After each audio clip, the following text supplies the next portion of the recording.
Senden yananım hem de müheyyanım ola.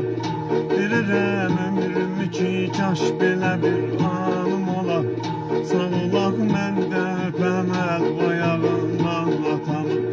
Sağ ola mən də öpəm əl ayağından atamın.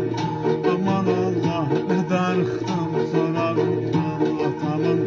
Ayrı düşdüm diye cennet kucağından atamın. Aman Allah ne darıxdım sorağından atamın. Ayrı düşdüm diye cennet kucağından atamın.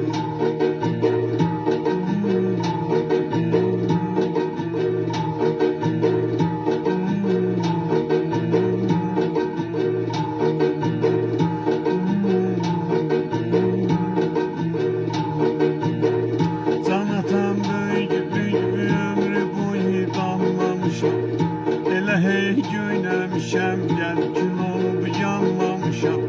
Nəsiyyətlər verəndə qanmaz olub qanmamışam. Ləl-cəvahir tökülürmüş dodağından atamın. Ləl-cəvahir tökülürmüş dodağından atamın. Aman Allah nə darıxdım sorağından atamın. Ayrı düşdüm diye cennet kucağından atamın.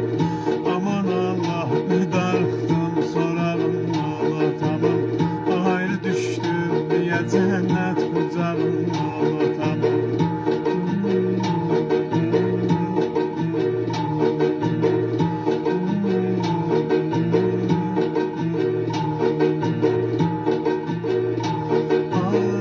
Canım ölsün can atam, ömrü boyu çəkdim əzab. Nə istədim eləyərdim, nə günahdır nə savab. İndisə layıram sızlayıram, yoxdur cavab. Yox əsər zərrə o əvvəlki çağımdan atamın. Yox əsər zərrə o əvvəlki çağımdan atamın. Aman Allah nə darıxdım sorağından atamın. Aman Allah nə darıxdım sorağından atamın. Ayrı düşdüm diye cennet kucağından atamın. Ayrı düşdüm diye cennet kucağından atamın.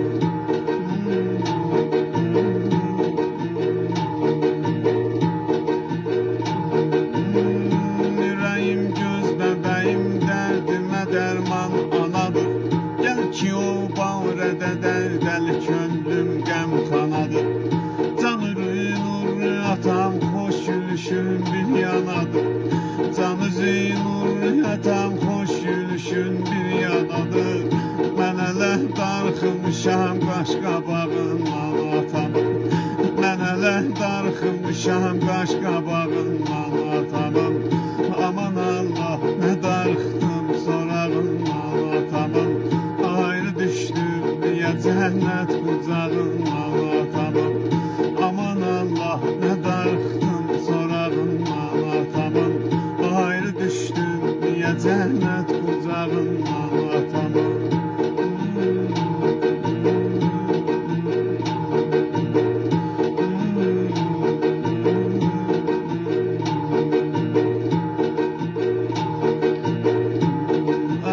Bak bu haksızlığa bak ki gedəsən dönməyəsən. Atanı qoyub məzarəm özün sən ölməyəsən.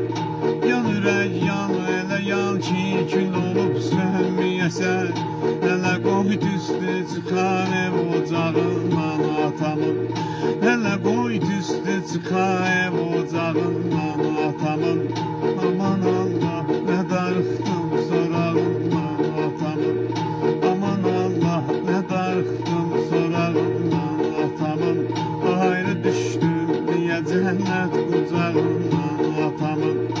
Aman Allah nə darıxdım sorağından atamın. Ayrı düşdüm diye cennet kucağından atamın. Şairin möhnəti var, əsrəti var, icranı var. Qanadı qırıq quş kimi nə gücü imkanı var. Həyatdan tez götsə də elə bir adsanı var. Cavan yaşında getsə də elə bir bəslənirəm mən qulağından atam. Hələ də bəslənirəm